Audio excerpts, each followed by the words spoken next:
Ninja Sissu को corner कर देते हैं और सिसुई अपनी लास्ट पावर से नारुतो को चूज करता है क्योंकि उसे नारुतो के अंदर एक अलग ही चमक दिखती है जो फ्यूचर में शिनोबी वर्ल्ड के बैलेंस को बदल सकती है। उस वक्त नारुतो ट्रेनिंग से थका जंगल के पास बेहोश हो जाता है और सिसुई एक सीलिंग जुत्सु यूज करके अपनी दोनों आंखें नारुतो में ट्रांसफर कर देता है। नारुतो को कुछ याद नहीं रहता, बस आंखों में जलन और हेड में हैवी सा प्रेशर लगता है। सुबह उठकर उसे सब कुछ सपना लगता है, पर टाइम के साथ नारुतो को चीजें ज्यादा क्लियर दिखने लगती हैं। लोगों के इमोशंस और इंटेंशंस वो बिना बोले समझने लगता है। एकेडमी में उसका चक्र कंट्रोल सडन इंप्रूव होने लगता है, क्लोज स्टेबल बनने लगते हैं और उसका फोकस पहले से ज्यादा सीरियस हो जाता है। टीचर्स नोटिस करते हैं कि नारुतो पहले से काम और डिसिप्लिन हो गया है, रिफ्लेक्सेस फास्ट होने लगते हैं और वो अटैक से पहले डेंजर फील कर लेता है। नारुतो खुद कंफ्यूज रहता है, पर उसे लगता है कि जैसे कोई उसकी आंखों में पावर है जो उसे गाइड कर रही है। लास्ट मंथ में ताइजुत्सु और शूरिकेन ट्रेनिंग में वो सबसे आगे निकल जाता है, बिना जाने कि उसकी आइज फुली मैच्योर्ड शारिंगान की तरह ग्रोथ कर रही होती हैं।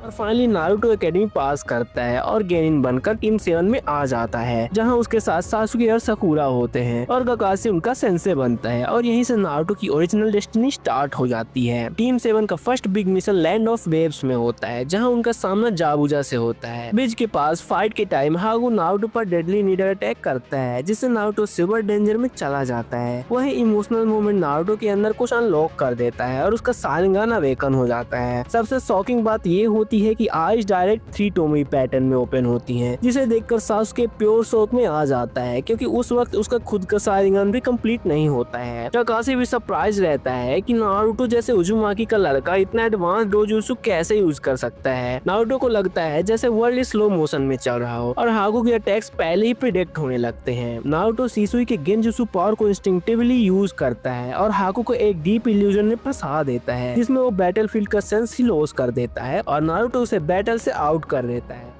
इस विक्ट्री के बाद सासुके के अंदर जेलसी और मोटिवेशन दोनों ग्रो होने लगते हैं। वो नॉन स्टॉप ट्रेनिंग शुरू कर देता है ताकि नारुतो के लेवल तक पहुंच सके और चोनिन एग्जाम से जस्ट पहले सासुके के शारिंगान में 2 टोमी पैटर्न अवेकन हो जाता है, जबकि नारुतो अपनी आइज का सीक्रेट्स और चाक्रा फ्लो को और अच्छे से समझने लगता है। चोनिन एग्जाम्स में फॉरेस्ट ऑफ डेथ फेज में टीम 7 पर अचानक ओरोचिमारू अटैक करता है और जब नारुतो एक्सट्रीम प्रेशर में आ जाता है तो सिसुई का डीप ऑकुलर चाक्रा रिएक्ट करता है और नारुतो का मांगेक्यू शारिंगान अवेकन हो जाता है। मांगेक्यू अनलॉक होने के बाद नारुतो का ऑरा काफी डार्क और हैवी बन जाता है और उसे बैटलफील्ड पर डेंजरस प्रेजेंस मिल जाती है। ओरोचिमारू इंस्टेंटली समझ जाता है कि नारुतो नॉर्मल शिनोबी नहीं रहा है। नारुतो की आंखों से निकलती प्रेशर वेव से ओरोचिमारू रियल फियर फील करता है और वो डायरेक्ट फाइट को अवॉइड करके रिट्रीट कर लेता है। इस इंसिडेंट के बाद नारुतो मेंटली ड्रेन फील करता है क्योंकि वो मांगेक्यू एनर्जी को कंट्रोल नहीं कर पाता है, पर उसका पावर लेवल एक न्यू स्टेज पर पहुंच चुका होता है। सासुके ये सब देखकर और ज्यादा जेलस हो जाता है क्योंकि नारुतो उससे काफी आगे निकल चुका होता है। काकाशी नारुतो की कंडीशन को एनालाइज करके सेफ ट्रेनिंग शेड्यूल प्रिपेयर करता है ताकि नारुतो मांगेक्यू पावर से सेल्फ डैमेज ना कर दे। नारुतो अपनी एबिलिटीज को समझने के लिए मेडिटेशन और चाक्रा सिंह ट्रेनिंग स्टार्ट कर देता है। चोनिन फाइनल्स के दौरान जब सैंड विलेज इन्वेजन होता है और नारुतो गारा से फाइट करता है, तब नारुतो अपनी मांगेक्यू पावर से सुसनो का इनकम्प्लीट फॉर्म अनलॉक कर लेता है, जो चाक्रा स्केलेटन आर्मर जैसा होता है। गारा की सैंड अटैक्स नारुतो के सुसनो बैरियर को तोड़ नहीं पाती और नारुतो कामली फाइट हैंडल करके गारा को डिफीट कर देता है। विलेज मैसिव डिस्ट्रक्शन से बच जाता है। नारुतो एक हिडन हीरो बन जाता है, जबकि सासुके की जेलसी और ऑब्सेशन और ग्रो कर जाता है। उसे लगता है नारुतो किसी न किसी तरह से उचिहा से कनेक्टेड है क्योंकि बिना क्लैन ब्लड की इतनी पावर पॉसिबल नहीं लगती है। इसके बाद नारुतो और सासुके दोनों काकाशी के अंडर स्पेशल ट्रेनिंग स्टार्ट करते हैं, जहां वो शारिंगान को स्मूथली यूज करना सीखते हैं, जैसे कॉपिंग स्किल्स, मूवमेंट प्रेडिक्शन और गेंजुत्सु रेजिस्टेंस पर काम करते हैं।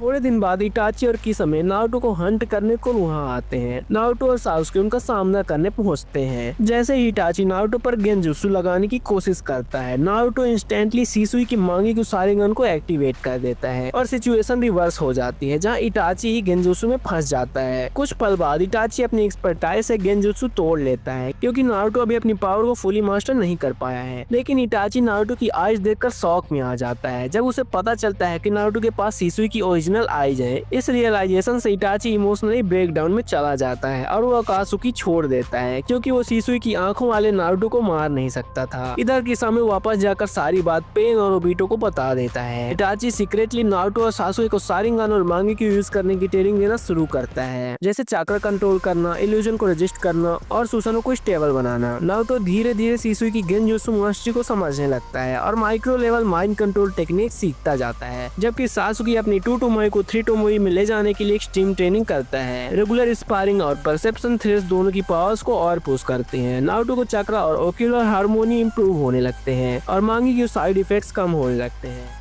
इटाची नारुतो में सिसुई का रिफ्लेक्शन देखकर इमोशनली कनेक्टेड हो जाता है और उसका सपना नारुतो के थ्रू पूरा होता हुआ महसूस करता है। इटाची की ट्रेनिंग के बाद नारुतो की फाइटिंग बिल्कुल चेंज हो जाती है। अब वो सिर्फ पावर से नहीं बल्कि अपनी आंखों को परफेक्ट कंट्रोल से फाइट करता है। उसका सुसनो धीरे धीरे स्टेबल हो जाता है और वो ज्यादा टाइम तक उस फॉर्म में रहने लगता है बिना थके हुए। सिसुई के मांगेक्यू की वजह से नारुतो गेंजुत्सु को छोटे लेवल पर यूज करना सीख जाता है, जिसमें सामने वाले को लगता भी नहीं है कि उनका सोचना चेंज हो रहा है। बैटल में नारुतो पहले एनिमी को फोकस ब्रेक कर देता है और फिर कामली उनको आउट कर देता है। इधर सासुके नारुतो को देखकर अपनी ट्रेनिंग और हार्ड कर देता है। वो रोज चक्रा कंट्रोल, स्पीड और कोपिंग प्रैक्टिस करता रहता है, जिससे थोड़े ही टाइम में उसका फुल 3 टोमोई शारिंगन अवेकन हो जाता है और अब वो भी एनिमी मूव्स को इजी प्रेडिक्ट करने लगता है। नारुतो और सासुके दोनों साथ में स्पैरिंग करते हैं और मिशंस पर जाते हैं जहां दोनों एक दूसरे को और स्ट्रॉन्ग बनाते रहते हैं। काकाशी ऑब्जर्व करता है कि टीम 7 अब सिंपल गेनिन स्क्वाड नहीं रही बल्कि एक पावरफुल निंजा यूनिट बन चुकी है। नारुतो का काम फाइटिंग स्टाइल और सासुके का एग्रेसिव प्रेशर कंबाइन होकर अपोजिंग निंजास को मेंटल ब्रेकडाउन तक पहुंचा देता है। फाइट्स जल्दी एंड होने लगती हैं बिना अननेसेसरी डैमेज के।